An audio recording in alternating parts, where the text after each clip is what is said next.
সুপ্রভাত আমার প্রিয় বন্ধুরা, আশা করছি তোমরা যে যেখানে আছো সকলেই ভালো আছো, সুস্থ আছো। আমি আমার পরিবারের সকলকে নিয়ে তোমাদের ভালোবাসার ঈশ্বরের আশীর্বাদে খুবই ভালো আছি। আমি সুপ্রিয়া, আমার সকল বন্ধুদের আমার ব্লগ চ্যানেলে অনেক অনেক স্বাগত আর অনেক অনেক ভালোবাসা জানিয়ে আজকের ব্লগটি শুরু করছি। আর হ্যাঁ বন্ধুরা, আমার এই ভিডিওটি প্রথম থেকে শেষ পর্যন্ত দেখা অনুরোধ রইল তোমাদের কাছে। আশা করছি তোমাদের ভালোই লাগবে। গৃহবধূ মানে বেকার কোনো কাজের মেয়ে নয়, সংসার সামলাতেও যোগ্যতা লাগে। ভোরের আলো ফুটতেই আমরা যে যার কাজে ব্যস্ত হয়ে পড়ি, আর বাড়িতে যদি বাচ্চা থাকে তাহলে তো কাজের আর শেষ নেই। বাচ্চা কাচ্চা সামলানো, সংসার সামলানো অনেকটাই ধৈর্যের ব্যাপার। বাচ্চা কাচ্চাদের সামলিয়ে সংসারের সমস্ত কাজ নিখুঁতভাবে করা মানে ভীষণ কষ্টের। আর নিখুঁতভাবে করতে পারি কি না জানি না, তবে প্রত্যেকটা কাজ মন দিয়ে করি আর সুন্দরভাবে করার চেষ্টা করি। পরিবারের সবার খেয়াল রাখা, সমস্ত কাজ নিয়ম মেনে করা, মানে সকালকার যে বাসি কাজকর্মগুলো মানে যা ফেলে আর কি কোথাও যাওয়া যায় না, সেই সমস্ত কাজ মানে করার চেষ্টা করি আর কি। মানে প্রত্যেকটা কাজ যেন সুন্দরভাবে হয়, প্রত্যেকের খেয়াল রাখা, যেমন বাচ্চাদের খেয়াল রাখা, বাচ্চার বাবার খেয়াল রাখা, সুন্দরভাবে রান্না করা, সবার পছন্দের রান্না করা, সবটাই চেষ্টা করি মনের মতো করে করার। জানি না সমস্তটা নিখুঁতভাবে হয় কি না, কিন্তু কি বলবো বন্ধুরা, সত্যি কথা বলছি, আমার সংসারটাকে আমি সত্যি খুব ভালোবাসি আর মন দিয়ে সমস্ত কাজ করি। জানি না নিখুঁতভাবে হয় কি না, কিন্তু চেষ্টা করি নিখুঁতভাবে করার। সবাই ঘর গোছায়, সমস্ত কাজকর্ম করে, আমারও না দেখে ভালো লাগে, খুব ভালো লাগে, খুব ইচ্ছা করে যে আমি ওরকম সুন্দর করে করব, কিন্তু পেরে উঠি না। যখন যেটা মানে সকালে কাজগুলো তো সবটা হয় আর কি, যেমন সকালের ঘর উঠোন ঝাড় দেওয়া, দুয়ারগোড়া লেপা, এই সমস্ত কাজ তো হয়। তারপরে ঘর গোছানোটা সত্যি বলছি বন্ধুরা, আমি মানে সময় মতো করতেও পারি না, যখন যেরকম সময় পাই তেমন করি আর কি। সকালবেলার কাজগুলো তো মানে সময় মতো হয়। তারপরে ঘর গোছানোটা চেষ্টা করি যে ঘরটাকে সুন্দর করে গুছিয়ে রাখবো। কি বলো তো, ছোট ছোট দুটো মেয়ে আছে, ওদেরকে সামলিয়ে রান্নাবান্না, নিজের জন্য একটু তো সময় দিতে হয় নিজেকে, কারণ নিজেকেও তো একটু বাঁচিয়ে রাখতে হবে। সবটাই যদি আমি উজাড় করে দিই তাহলে তো আমি আর চলতে পারবো না। তো সবার জন্য কি করে করব, যাই হোক। এদিকে দেখো সকালকার বাসি কাজকর্ম সমস্ত কিছু গুছিয়ে তারপরে আমি চলে এসেছি রান্নাঘরে। আর রান্নাটা না করলে তো মেঘনা বাবা কাজে বেরোবে, উনি টিফিন নিয়ে যাবে, ওই জন্য চলে আসলাম রান্নাঘরে। আর সব সময় চেষ্টা করি সময়ের মধ্যে আর কি রান্নাবান্না সারার, কারণ 8টার মধ্যে আমার সকালে রান্না না হলে ওর বাবা না খেয়ে কাজে বেরোয়। ওই জন্য সবসময় চেষ্টা করি যে তাড়াতাড়ি করে সমস্ত কাজগুলো সেরে রান্নাবান্না করব। তো চেষ্টা করি একটু সকাল সকালে ঘুম থেকে উঠলে আর কি সবটা হয়ে যায় সময়ের মধ্যে। সব দিন তো একরকম আর ঘুম হয় না, দু একদিন দেখা গেলো একটু বেলাও হয়ে যায়। রোজই চেষ্টা করি মানে 5টার মধ্যে ঘুম থেকে ওঠার, তার আগে উঠতে পারলে আরও বেশ ভালো হয়। কিন্তু মেঘনা তো ওই যে 5:30টার দিয়ে পড়া, আমার মেয়ে কিন্তু রোজ ভোরবেলা উঠে যায়, আর ওকে তো ডেকে দিতে হয়, মানে না ডাকলে উঠতে পারে না। দু একদিন হয় কি যে ওকে ডেকে দিয়ে আমি আবারও ঘুমিয়ে পড়ি। তো আজ আর ঘুমাইনি, একদম উঠে পড়েছি, ওকে পড়তে পাঠিয়ে দিয়ে তারপরে আমি আমার কাজে লেগে পড়েছি। আর সমস্ত কাজ বাজ গুছিয়ে দেখো রান্না করে চলে এসেছি। আর এই যে এপাশে আমরা টক করব আর ওপাশে ডাল করব। তো কালকেও ডাল হয়েছিল বাড়িতে, তো আজও কিচ্ছু করার নেই, কারণ ডালই আছে বাড়িতে, সেজন্য ডালটাই করলাম। আর বাদবাকি সবজি তেমন একটা কিছু নেই। তো যাই হোক, ওদিকে দেখো দুধ দিয়ে গেল কাকু, দুধটাও মেঘনা নিয়ে নিয়েছে। আর ওই যে বললাম না, মেঘনা সেই 5-5:30টাতে পড়া থাকে, তো 8টার মধ্যে পড়া শেষ হয়ে যায় ওর, তো ওকে ছেড়ে দিয়েছে আর কি। যাই হোক, এদিকে দেখো রান্নাটা প্রায় হয়ে গেছে আমার। আর ওর বাবাও স্নান করতে চলে গেছে, ওর বাবা স্নান হয়ে গেলে তারপরে আর কি টিফিনটা গুছিয়ে ভাতটাও খেতে দিয়ে দেবো। আর এদিকে যে দুধটা দিয়ে গেল, দুধটাও বসিয়ে দিয়েছি। সমস্তটা সময়ের মধ্যে হয় না, প্রতিদিন তো আর একরকম হয় না সব কাজ, তো দু একদিন একটু কাজ বেশিও হয়ে যায়। তো তারপরেও মাও বাড়িতে নেই, মা থাকলে তো টুকটাক একটু যাই হোক করে দিত, মাও বাড়িতে নেই। মেঘাকে স্নান করানো, স্কুলে দেওয়া আসা, এগুলো তো আমাকে করে দিত, সেগুলো তো এখন সব আমারই করতে হচ্ছে। মা গেছে দিদিদের বাড়ি, তো আগে ব্লগে তোমাদের বলেছি মা বাড়িতে নেই। আর এদিকে দেখো রান্না বান্না হয়ে গেছে, তোমাদের দাদাভাইও খেতে বসে গেছে, তার সঙ্গে মেয়েদেরকেও খেতে দিয়ে দিয়েছি, কারণ সকালে খাওয়া দাওয়া হয়ে গেলে বড় ঝামেলা চলে যাবে, একবারে থালা বাসনগুলো সব ধুয়ে নিতে পারবো আমি, তো ওই জন্য আর কি মেয়েদেরকেও খেতে দিয়ে দিলাম। তো তোমাদের দাদাভাই যাবে, এদিকে মেঘ করেছে খুব।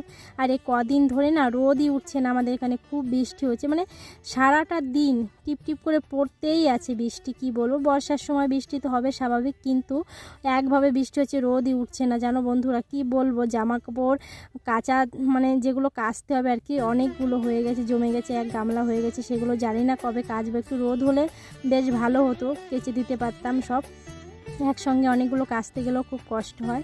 যাই হোক, এদিকে দেখো টিফিনটা গুছিয়ে দিয়েছি, আর এদিকে দেখো বৃষ্টি শুরু হয়ে গেছে। বললাম না সারাদিন বৃষ্টি পড়ছে, টিপ টিপ করে পড়তেই আছে বৃষ্টি, আর অঝরে পড়ে যাচ্ছে মাঝে মাঝে। তো এই দেখো শুরু হলো, এরপরে জানি না কতক্ষণ থাকবে বৃষ্টিটা। বর্ষাকাল মেঘ ছাড়াই বৃষ্টি হয়, বেশ মানে কম বেশি কোনো মেঘের ব্যাপার নাই যে খুব মেঘ করেছে বৃষ্টি হবে তা নয়, কিন্তু মেঘ ছাড়াই বৃষ্টি হচ্ছে। এদিকে দেখো ওদিকে খাওয়া দাওয়ার পরও মিটে গেল। তো তারপরে আমি থালা বাসনগুলো ভিজিয়ে রেখে চলে এসেছি গ্যাসটা পরিষ্কার করতে। আর ওই যে বললাম না যে এটা যদি না করা হয় তারপরে আর করা হবে না, তো ভাবলাম এক পাশ দিয়ে করতে শুরু করে দিই আর কি। যাই হোক, ওদিকে মেয়েদেরকে খাইয়ে দিয়ে আসলাম, আর এদিকে চলে এসেছি গ্যাসটা পরিষ্কার করতে। এই রান্নাঘরটা পরিষ্কার করে তারপরে ওদিকে যা যা আছে সেগুলো করে নেব। সবটা যে সময়ের মধ্যে করতে পারবো তেমন কোনো কথা নেই, সব সময় তো আর শরীরে দেয় না। সব সময় চেষ্টা করি সুন্দরভাবে গুছিয়ে গাছিয়ে করব, নিখুঁতভাবে করব। জানি না নিখুঁতভাবে করতে পারি কি না, ওই যে বললাম না প্রত্যেকটা কাজ খুব ভালোবেসেই করি, নিজের সংসার নিজেরই তো। আর কি বলবো, মানে শান্তির জায়গা হচ্ছে নিজের ঘরটা। মানে বিয়ের পরে বাপের বাড়িতে গেলেও না এক রাত দু রাত ঠিক আছে, তারপরে ইচ্ছা হয় না যে থাকি এখানে, মনে হয় সেই আমার ছোট্ট ঘরটায় ফিরে গেলে বেশ ভালো থাকতাম, আরামে থাকতে পারতাম। কোথাও গেলে না ভাবি মাঝে মাঝে যে এত কাজ বাজ আর ভালো লাগে না, মাঝে মাঝে কোথাও গিয়ে একটু ঘুরে আসি, থেকে আসি, কিন্তু কি বলবো সেখানে গিয়ে না আমি শান্তি পাই না, মনে হয় যে আমার সেই ঘরটাই আমি ফিরে যাই। তো এটাই আমার স্বর্গ, ভাঙাচোরা হলে কি হবে, এটাই আমার স্বর্গ। তো এখানে আমি থাকতে ভালোবাসি, কোথাও গিয়ে আমার রাতই কাটাতে ইচ্ছা করে না, মনে হয় বাড়ি চলে যাই। তো আমার কাজগুলো না করতে পারলেও ভালো লাগে না, আর নিজের কাজগুলো নিজের মনের মতো করে না করতে পারলেও মানে স্বস্তি পাই না আমি একদম। যাই হোক, থালা বাসন দেখো কলপার ভরে গেছে, এত থালা বাসন হয়েছে। তো ওই যে সবগুলো ভিজিয়ে রেখে গেছিলাম গ্যাসটা পরিষ্কার করতে, তো এগুলো ভালো বেশ ভিজে গেছে। তো চলো ওগুলো ধুয়ে নিয়েছি। আর এদিকে দেখো অনেক সময় লেগেছিল ধুতে, তো ওই জন্য তোমাদের সঙ্গে শেয়ার করিনি। ধোয়ার পরে মুরগিগুলোকে ছাড়লাম, তারপরে দেখো এই যে বললাম না যে অনেকগুলো কাপড় জামা হয়ে গেছে, সেগুলো সব ধুতে হবে। যেহেতু আজ রবিবার, মেয়েদের স্কুল ড্রেস তো ধুতেই হবে।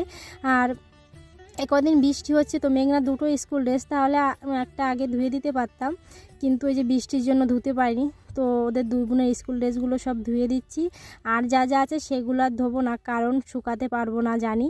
এগুলো যে কোথায় মেলবো তারও ঠিক নেই, টিপ টিপ করে পড়ছে বৃষ্টি, এখনও মেঘ নেই কিন্তু বৃষ্টি পড়েই চলেছে, কিন্তু তাও কাচতে হবে বাধ্য হয়ে, কারণ এত নোংরা হয়েছে কি বলবো।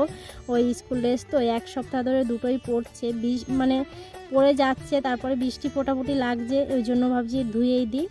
ঘরে রাত্রেবেলা ফ্যানের তলায় রেখে দেবো, আর ফ্যানও চালানো যায় না বৃষ্টির সময়, তো 1-1.5 ঘন্টা ফ্যান চললেই ঘরটা ঠান্ডা হয়ে যায়, আর ফ্যান চালানো যায় না, শীত লাগে, ওই জন্য ফ্যানও চলছে না রাত্রেবেলা। যাই হোক, এদিকে দেখো সবগুলো ভিজানো হয়ে গেছে, এখন কাচতে যাব। আর এদিকে দেখো সবগুলো ভিজিয়ে নিয়েছি। এই কাঁচা ধোয়া তো অনেক সময় লাগবে, সেই কাঁচা ধোয়াটা তোমাদের সঙ্গে শেয়ার করব না, তো ভাবছি কেচে তারপরে ধুয়ে মেলে তারপরে আর কি তোমাদের সঙ্গে চান ধান করে একবারে দেখা করব। দেখো এই যে কাঁচা শুরু করে দিয়েছি। কি বলবো বন্ধুরা, সব ইচ্ছা তো সবার পূরণ হয় না, সবটুকু না পেলেও যেটুকু পেয়েছি এটুকু বা কতজনে পায় বলো। তো সত্যি আমি ভীষণ খুশি, আমি যা কিছু আছে যা আছে আমি সেইটুকু নিয়ে ভীষণ খুশি, আর এইভাবে আমি খুশি থাকতে চাই। আমার মানে বেশি বিলাসিতাও চাই না, যেটুকু যা কিছু আছে সেটুকু আমি যত্ন করে রাখতে চাই, আর সুন্দর করে গুছিয়ে রাখতে চাই। আমার যা কিছু আছে, আমার অন্যের জিনিসের উপরে কোনো লোভ লালসা কিছুই নেই। আমি চাই না অন্যকে মানে অন্যের কিছু দেখে নিজের জ্বলনি হোক, এটা আমি কখনোই চাই না। আমার যা কিছু আছে সেটুকু নিয়ে আমি খুব খুশি, আর এভাবেই আমি খুশি থাকতে চাই। তো দেখো ওই যে সব জামা কাপড়গুলো ধুয়েছি, কিন্তু বাইরে কিছুই মেলতে পারিনি, বৃষ্টি পড়ছে। উঠোনটা দেখেই তোমরা বুঝতে পারছো ফিস ফিস করে পড়ছে। যাই হোক, ওদিকে দেখো সব ওই যে মানে ঘরের সামনে যে দড়িটা ছিল ওটাই মেলে দিয়ে তারপরে দেখো ফুলগুলো তুলতে আসলাম। আর বেশি ফুল নেই গাছে, বললাম না ওই যে সকালবেলা আসে সবাই ছিঁড়ে নিয়ে যায়। আর গাছের ফুল তো নাও বলতে পারি না, তো যার যার লাগে তারা নিয়ে যায় আর কি। তো আমি বলেছিলাম যে আমার জন্য কটা রেখে গিয়েও, তো সেই জন্য অল্প কটা রেখেছে গাছে। আর গাছের উপরের দিকে আছে অনেকগুলো ফুল, সেগুলো তো পারতে অনেকটাই সমস্যা হয়, কারণ ডাল জোরে যদি টান দিই না ভেঙে যাবে। এই ডালটাগুলো খুব মটকা হয় আর কি। যাই হোক, দেখো ফুলগুলো বেশ সুন্দর ফুটেছে। আর গাছের ফুল তুলতে না বেশ আনন্দ লাগে।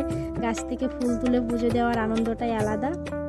জবা ফুল বেশি নেই গাছে, এই সাদা টগর আছে আর দুটো জবার মতো আছে গাছে। তো যেগুলো আছে সবগুলোই তুলে নেব। উপরের দিকে দেখো ওই যে টগর ফুল ফুটেছে, তো ওই উপরের দিক থেকে আনা যাচ্ছে না। মগ ডাল এগুলো জোরে টান দিলে না ডালগুলো ভেঙে যাবে, খুব মটকা বললাম তো তখন। তো কালকেও না একটা ডাল একটা দিদি ভেঙে দিয়েছে, জোরে টান দিয়েছে রাস্তার সাইড দিয়ে, তো তখন আর কি ভেঙে গেছে। তো ফুলগুলো তুলে তারপর ঠাকুর সেবাটা দেব।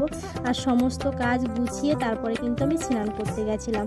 আর কোনো কাজ ফেলে রেখে চান করতেও ইচ্ছা করে না। সমস্ত কাজ গুছিয়ে স্নান করে পুজোটা দিলে নিজেকে একটু মানে কি বলবো ভালো লাগে, শান্তি লাগে, একটু নিশ্চিন্তেও থাকতে পারি আমি। তো মেয়েদের তো আজকে স্কুল নেই, দুটোই আজকে বাড়িতে। তো চলো ফুলগুলো তুলে নিয়েছি, ঠাকুর সেবাটা দিয়ে দিই। এদিকে দেখো আমার ঠাকুর সেবাটা দেওয়া হয়ে গেছে। তো ঠাকুর সেবা দেওয়ার সময় তোমাদের সঙ্গে তোমাদেরকে আর শেয়ার করিনি, তো দেওয়া হয়ে গেছে। এখন তোমাদেরকে দেখাচ্ছি যে কটাই ফুল তুলেছি না মানে সব কটা ফুলই দেখো ঠাকুরের চরণে দিয়ে দিয়ে তারপরে আর কি সিংহাসনটাকেও সাজিয়ে দিয়েছি সুন্দর করে। আর বেশ ভালো লাগে জানো সুন্দর করে সিংহাসনটাকে সাজাতে পারলে। আর কটা ফুল হলে বেশ ভালো হতো, যেহেতু আমার ছোটো সিংহাসন বেশি ফুল লাগে না। তো দেখো সুন্দর করে সাজিয়ে দিয়েছি। আর কি বলবো বন্ধুরা, ভিডিও এই পর্যায়ে এসে তো তোমরা যারা আমার এই ভিডিওটি দেখছো ভালো লাগলে অবশ্যই আমার পাশে থেকো। আর এই প্রথম থেকে যারা এই অবধি আমার পাশে আছো তাদেরকে অসংখ্য অসংখ্য ধন্যবাদ আর অনেক অনেক ভালোবাসা গো। এভাবেই তোমরা আমাকে ভালোবাসা দিও, তাহলে আমি সত্যি মানে অনেক দূর এগিয়ে যেতে পারবো। আর এই ইউটিউব প্ল্যাটফর্মটা অনেকটা বড়, তো এখানে একে অপরকে সাপোর্ট না করলে আর কি সামনের দিকে এগোনো যাবে না। জানি না কত দূর কী করতে পারবো, যতদিন আছি তো তোমাদেরকে বলবো আমার পাশে থাকতে। আর দেখো বন্ধুরা, পুজোটা তো দেওয়া হয়ে গেছে, এদিকে এই মুরগিগুলোকে খেতে দিলাম। আগে একবার দিয়ে গেছি খেতে, তো এখন দিলে আর কি একটু পেটটা ভরবে, তারপরে যাবে। খিদে পেলেই দৌড়ে চলে আসে। যাই হোক, ভিডিওটা অনেকটি বড় হয়ে যাবে, অনেক কথা বলে ফেলেছিলাম, মানে খারাপ লাগলে অবশ্যই ছোটো বোন হিসাবে ক্ষমা করে দিও। তো আজকের ভিডিওটি এই পর্যন্ত, তোমরা সকলে ভালো থেকো।